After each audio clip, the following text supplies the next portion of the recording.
ఈరోజు regular political అనాలిసిస్తో పాటు కుసింత బాగా పురాతన కాలానికి తీసుకెళ్తాం మిమ్మల్ని.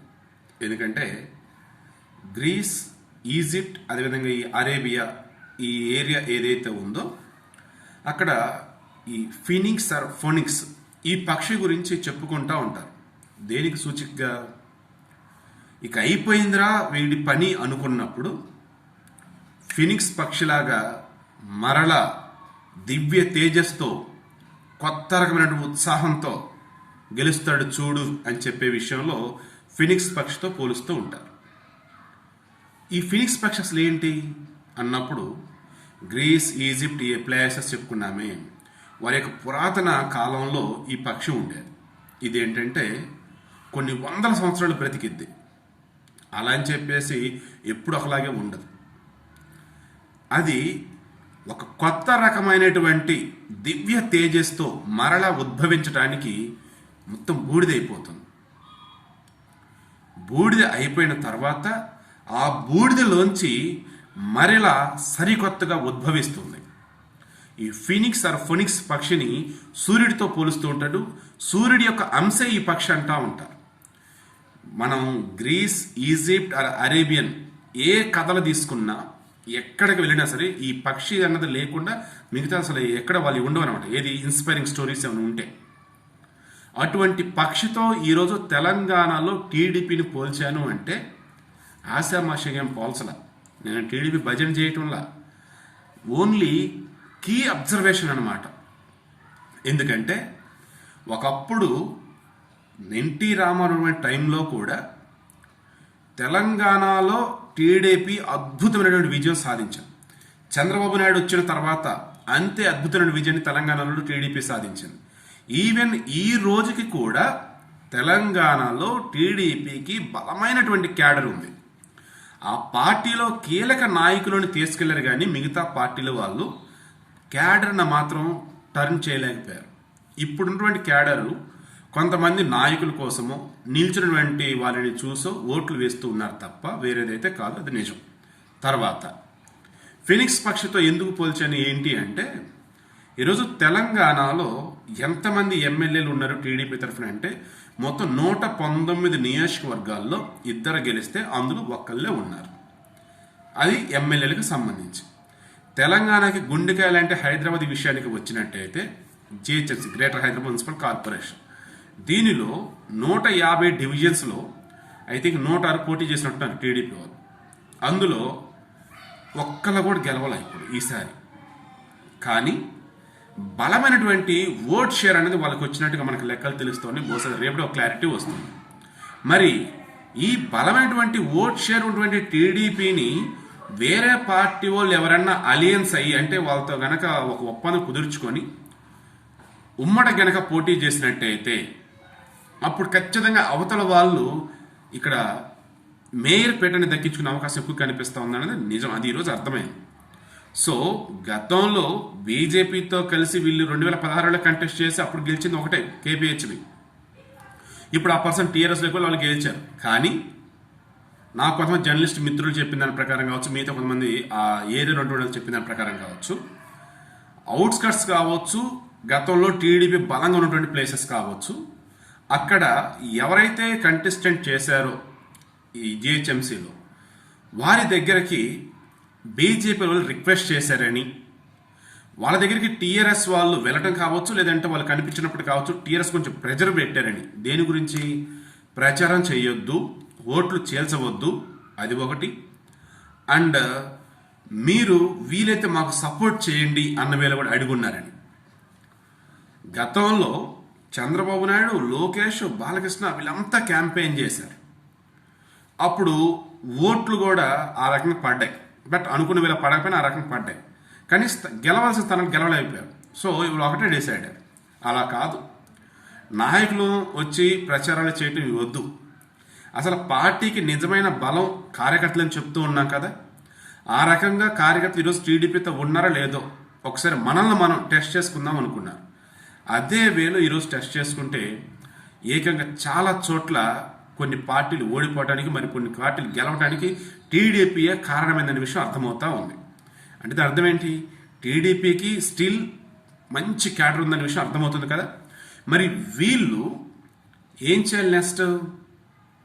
ఆ ఫినిక్స్ పక్షి ఎలాగైతే తనను తాను మరల ఒక కొత్త రూపంతో, అద్భుతమైన రూపంతో, ఒక వెలుగొందుతూ మరల జన్మిస్తుందో అరలా ఇప్పుడు టీడీపీలో జన్మించాలి. ఏం చేయాలి వీళ్ళు ఏంటి అన్నప్పుడు పార్టీకి సంబంధించి నేను సలహాలు సూచనలు ఇవ్వకూడదు కాబట్టి అది వాళ్ళు ఆలోచించుకుంటారు. ఇప్పుడు ఫినిక్స్ పక్షితో పోల్చాను, అద్భుతంగా వాళ్ళు ఎదగబోతున్నారని ఎందుకు చెప్పాను అంటే, మిగతా పార్టీలు టీడీపీ సైడ్ చూస్తున్నాయి అన్న విషయం నాకు తెలిసింది. వాటిల్లో టీడీపీని అనరాని మాటలు అన్నటువంటి పార్టీలు కూడా ఉన్నాయనే విషయం కూడా తెలిసింది. మీరు చూస్తూ ఉండండి, ఈరోజు టీడీపీని బహిరంగ సపోర్ట్ చేయకపోయినా ఇంటర్నల్గా సపోర్ట్ చేయమని అడిగిన వాళ్ళు మరికొద్ది రోజుల్లో, మరికొద్ది నెలల్లో, మరికొద్ది సంవత్సరాల్లో ఎప్పుడు ఏ ఎన్నిక వచ్చినా ఈసారి టీడీపీతో పొత్తు పెట్టుకుని వెళ్ళటానికి బీజేపీ ఫస్ట్ ప్లేస్లో ఉంటుంది. మీరు గమనించండి. తర్వాత బీజేపీ కన్నా ముందు మనముందాము అని చెప్పేసి ఆ ఛాన్స్ టీఆర్ఎస్ వాళ్ళు కూడా తీసుకునే ఛాన్స్ ఉంది. మీరు చూడండి. అంటే దాని అర్థం ఏంటి? నువ్వుంటేనే మాకు గెలుపు అన్నది సులభమవుతుంది, నువ్వన్నది మా పక్కన ఉంటేనే మమ్మల్ని విజయ తీరాలకు ఓటర్లు చేరుస్తారు. ఈ వేలో వారికి ఒక ఐడియా వచ్చేసింది. మరి నెక్స్ట్ ఏం జరుగుతుంది ఏంటి అన్నప్పుడు మరలా అదే చెప్తా ఉన్నా, టీడీపీ పునరుత్తేజం చెందుతుంది, కొత్తగా తనను మార్చుకుంటుంది. మీరు మరలా అనవచ్చు, ఇలా గతంలో చెప్పారు కదండి, మరల ఇప్పుడు ఏంటంటే, నేను గతంలో చెప్పింది వేరు. నిజంగానే మొన్న బీజేపీతో కనుక పొత్తు పెట్టుకుని వీరు కనుక వెళ్ళినట్టయితే ఐఆమ్ షూర్ ఈరోజు 150లో టీఆర్ఎస్ ఆన్ యావరేజ్ అరౌండ్ 60 దగ్గర తిరుగుతూ ఉంది, కాంగ్రెస్ 62, ఎంఎం వచ్చేసి 41, అంతే అంత 103, ఇంకెంత ఉంది 47. ఈ 47 బీజేపీలు కొడతా ఉన్నారు. సో టీడీపీకి సంబంధించి బీజేపీ గనక పొత్తు గనక పెట్టుకొని ఉన్నట్టయితే, గతంలో చంద్రబాబు, లోకేష్, బాలకృష్ణ వీళ్ళు క్యాంపెయిన్ చేసినప్పుడు ఇక్కడ వాళ్ళు ఏదైతే ప్రాంతీయ భావాలను రెచ్చగొట్టే విధంగా మాట్లాడిన వాళ్ళు ఉన్నారో, తర్వాత అధికారంలో ఉన్నప్పుడు వాళ్ళు మాట్లాడిన సందర్భాలు మిగతావి ఏవైతే ఉన్నాయో అవన్నీ కూడా ఆ రోజు పనిచేసి ఉండొచ్చు. ఈరోజు వాళ్ళు ఎవరు క్యాంపెయిన్ చేయకుండా మామూలుగా ఉండి బీజేపీతో కలగలిసి వెళ్ళినా సరే, ఈరోజు ఇదిగో దళితులు, బహుజనులు, అదేవిధంగా మధ్యతరగతి వర్గాలు ఎక్కువగా ఉన్నది, వారిని అగ్రతాంబూలం ఇచ్చి రాజకీయ పరంగా ఎదగనిచ్చింది టీడీపీ. కాబట్టి ఆ టీడీపీ ఇప్పుడు మేము ముందుకు వచ్చాం చూడండి అని చెప్పేసి కంటెస్ట్ చేసిన వాళ్ళు ఈ పాయింట్ని తీసుకువెళ్ళినా, మత రాజకీయాలు, కుల రాజకీయాలు, కుటుంబ రాజకీయాలు ఇవేమీ హైలైట్ చేయకుండా కేవలం డెవలప్మెంట్ అన్న వేలో గతంలో ఉన్న వాళ్ళు ఏం చేస్తారు, ఇప్పుడు మేమేం చేస్తాం అన్నది ఒకటి, కేంద్రంలో ఉండి ఏ రకంగా ఉన్నారు, ఇప్పుడు ఏ రకంగా ఉన్నారు అది ఒకటి, అండ్ అవినీతి అన్నదాన్ని ఫోకస్ చేస్తూ ప్రజలకు ఏ రకంగా మంచి పాలన అందించాలని ఫోకస్ చేస్తూ బీజేపీ వాళ్ళు ఆ స్టాండ్ తీసుకొని కనుక వచ్చినట్టయితే, ఖచ్చితంగా టీడీపీ వాళ్ళు కనుక కలిసినట్టయితే ఐఎమ్ షూర్ ఈ జిహెచ్ఎంసీ ఎన్నికల్లో వాళ్ళు ఖచ్చితంగా గెలుపుకి దగ్గరగా వెళ్ళేవాళ్ళు, నో డౌట్, ఈవెన్ గెలిచేవాళ్ళు కూడా. నేను కొద్ది రోజుల క్రితం ఇచ్చిన వీడియో ఏదైతే ఉంది అనాలిసిస్, దానికి ఇప్పుడు నేను కట్టుబడే ఉన్నా.